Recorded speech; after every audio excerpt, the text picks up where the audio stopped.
Hello everyone, hope you all are safe at your home and enjoy your vacation a lot. And now you all are ready for your study. So today we are going to start the new chapter, that is data handling 2, that is bar graph. Student, first we see that what we are going to learn in this chapter. First we learn introduction, it means what is bar graph and what is the importance of bar graph in mathematics. Then after reading of bar graph, that is how we read the bar graph. Construction of bar graph, that is how we construct a bar graph. And last, double bar graph.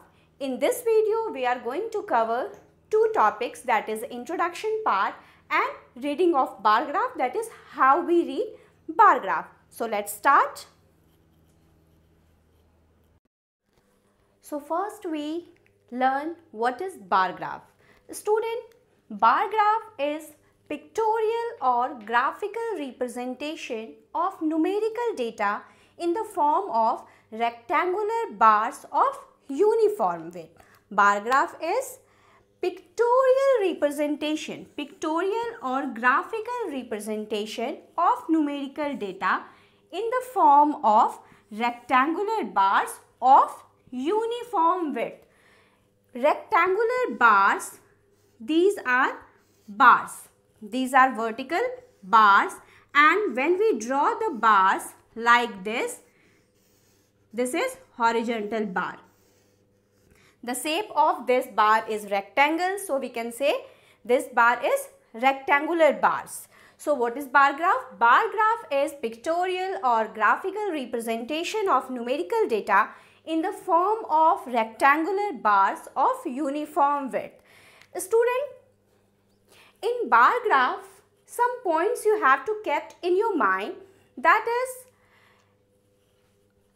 rectangular bars of uniform width. Uniform width, it means width of the bars should be equal. Width of the bars should be equal and the space between the bars, consecutive bars, should also equal. Two things. First, the width of each bar should be equal and the space between the consecutive bars should also equal. The bar graph contains one topic that gives the information about the bar graph, and you have to mention the scale of the bar graph that you use while constructing the bar graph. Four important things that you have to keep in your mind, that is the width of the bar should be equal, the space between the consecutive bars should also equal, and you have to mention the topic of the bar graph and scale that you use while constructing the bar graph. Okay, so now we learn how we read the bar graph. Student, before going to start that how we read bar graph, you must have to know that why we read bar graph and what is the importance of bar graph in mathematics. Student, with the help of bar graph, we can easily interpret or analyze a large numerical data, and this thing you can understand with the help of reading of this bar graph. So we can start. Here we have one graph, one bar graph, and on the basis of that graph we have to give some answer. Okay, first we see the bar graph, what information the bar graph gives. So here the topic of the bar graph is enrollment in courses.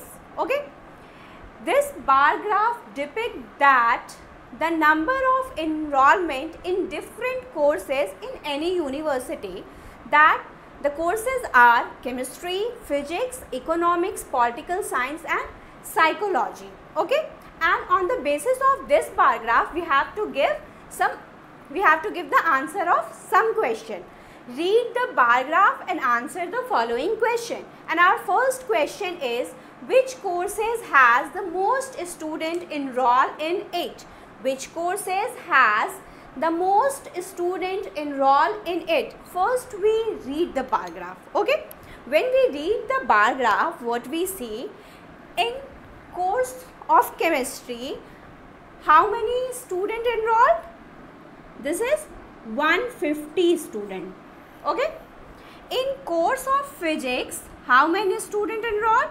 It is near about 125.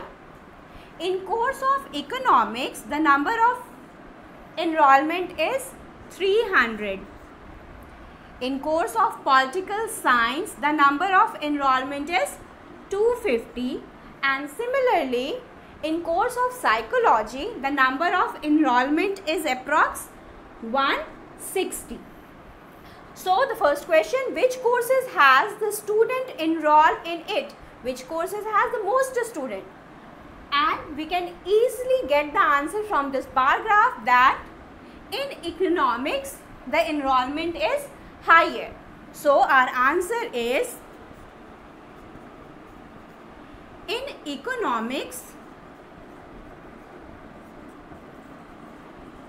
the enrollment is higher. Okay. The next question is, order the courses by enrollment from the lowest to highest. Order the courses by enrollment from lowest to highest. We have to order the courses. So the less number of enrollment is in physics. So first comes physics. Then after, the number of enrollment in chemistry is 150 and psychology is 160. 150 is less than 160. So first come chemistry. Then after, psychology. Then number of enrollment in political science is 250. Political science. And the last, the higher enrollment in the course economics. Okay, so we arrange the courses in lowest to highest order, that is physics, chemistry, psychology, political science, and then after economics. The third question is, the enrollment in economics is how many times the enrollment in chemistry.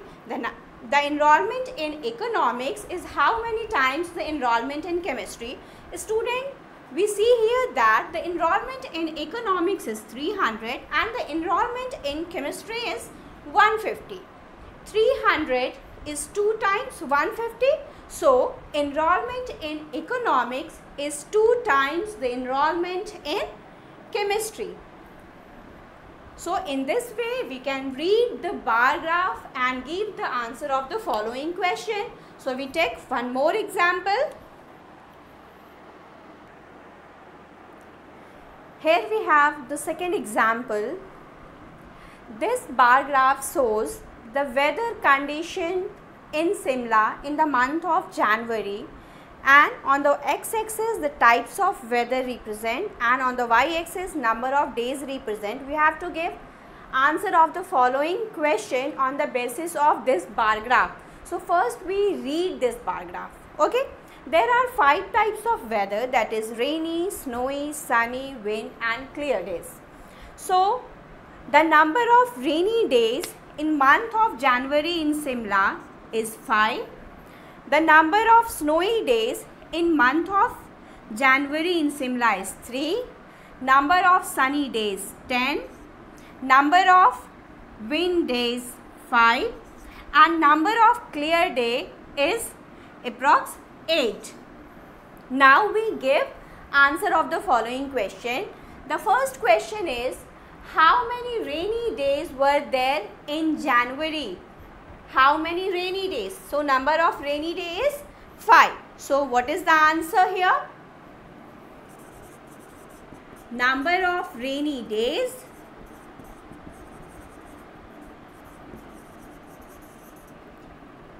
is 5.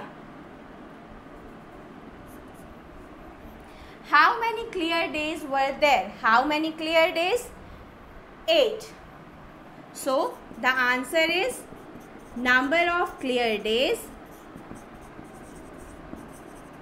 is equal to 8. The third question is, how many more sunny days than snowy days were there? How many more sunny days than snowy days? Number of sunny days 10 and number of snowy days 3. So how many more sunny days? Yes, 10 minus 3, 7 more sunny days are there. So how we write the answer?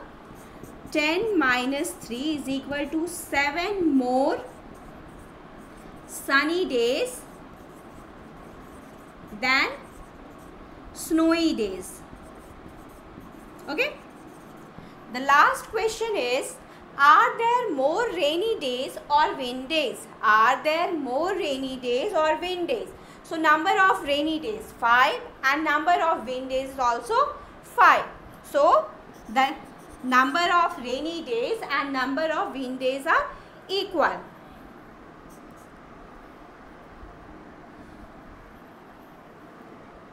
No, number of rainy days and wind days are equal. Okay, so in this way we can read any bar graph. Before going to give the answer, first you have to read the bar graph and get the information from the bar graph, and on the basis of that information you can easily give the answer of the following question. So that's all for today. Complete your assignment. Good day and have a nice day. Thank you.